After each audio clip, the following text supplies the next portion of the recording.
Welcome, ladies and gentlemen, to Tego Cyber's channel, integrating autonomous threat correlation and hunting. Joining us to kind of give us a brief introduction to the company, a little bit of our history, and what investors should be focusing on for the latter half of the year. We have Director Shannon Wilkinson. Welcome. Hi, Kyle. Nice to see you. Pleasure to get you on. So this is an intriguing aspect of the market, especially with all the hacking that's been going on as of recent. But for newer audiences, can you kind of give us that brief elevator pitch to your autonomous threat correlation and hunting, what that means, and talk about the Mhm. platform a bit here as well? Absolutely. So if you boil Tego's mission statement down to the basics form is we try to find the bad guys faster. And that's what our detection engine or our threat correlation engine does. It is essentially, it takes threat intelligence and the data that the customer is collecting, and it compares all the things that we know that are bad out there to the customer's data. And we alert them and say, hey, we found something that you need to go pay attention to. Here's where it is, 5 computers, 50 computers in your environment. And then their security operations analysts can go and fix whatever problem that we identify. So really simple. It's all about making security operations more effective and reducing what's known as mean time detection and mean time response is basically finding it faster and fixing it faster. Yeah, I definitely appreciate the insight. When we come back, I want to expand on this a lot farther, but I wouldn't mind what in your history led up to that aha moment getting you involved with Tego Cyber? So I fell into cybersecurity through software development. Back probably about 10 years ago, I started developing software platforms for cybersecurity purposes. And I really found a love and passion for cybersecurity, particularly threat intelligence. You know, what are the bad guys doing? How can we detect them? How do we stay one step ahead of them? So I really started exploring more into cybersecurity and then started focusing really solely on cybersecurity.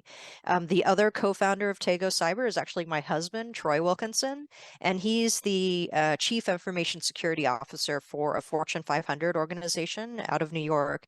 And a lot of what we do is based on feedback that he gives me about what are the shortcomings in the industry, or talking with his security operations team, what are the frustrations that they have in their daily jobs, and what can I do from a software development point to make their lives a little bit easier, make their jobs a little bit easier, make it so that they're not having to do things manually. How can I automate and help them through a software platform? So that's kind of how I got into cybersecurity. Tego, one of the things that we wanted to focus on as well is helping the large organizations or enterprises essentially finding the bad guys faster.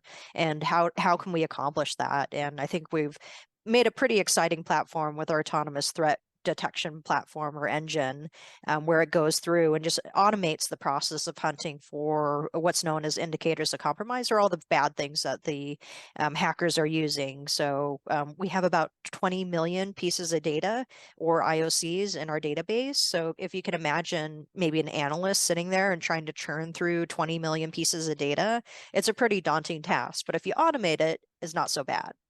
Now, this has been a pretty pivotal year when it comes to, well, I guess every year's been pretty pivotal when it comes to these major hacks that we seem to just stumble into every Hmm. is going on. Like, I think it's MGM right now. It's been like Las Vegas attacks. But Yes. would you mind talking a little bit about the milestone standpoint for you guys? I mean, do you want to give us a little idea of what's been going on this year and what investors should probably focus on in the latter half of 2023? Absolutely. So this year has been a pretty exciting year for us because I would say almost we came out of stealth from a commercial standpoint. So people are starting to hear about the Tego name, and we're starting to get more meetings with large enterprises where the CISOs have heard of us, where before we kind of were like an unknown, we were a new kid on the block and nobody ever heard of us.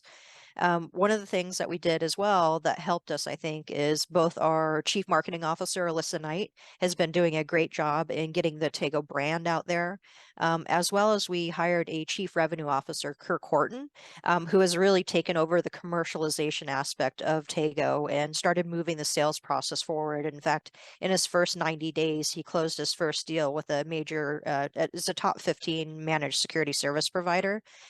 So we're, establishing more great partnerships with resellers and clients. So this year will be pivotal for us in the commercialization. So getting more revenue and actually realizing the revenue this year, as well as because the Tego name has been getting out there. more technical partnerships are coming forward for us. So earlier this year, we announced basically our integration for the Amazon Security Lake platform, which is Amazon's data lake platform for security. And we built an integration. We built our detection engine on top of Amazon Security Lake.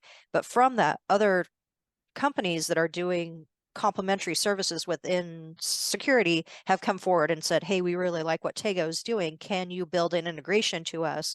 And we all work with Tego and Amazon Security Lake, and we offer, extra services and extra basically return on investment for the customers that want to maybe use our solution too.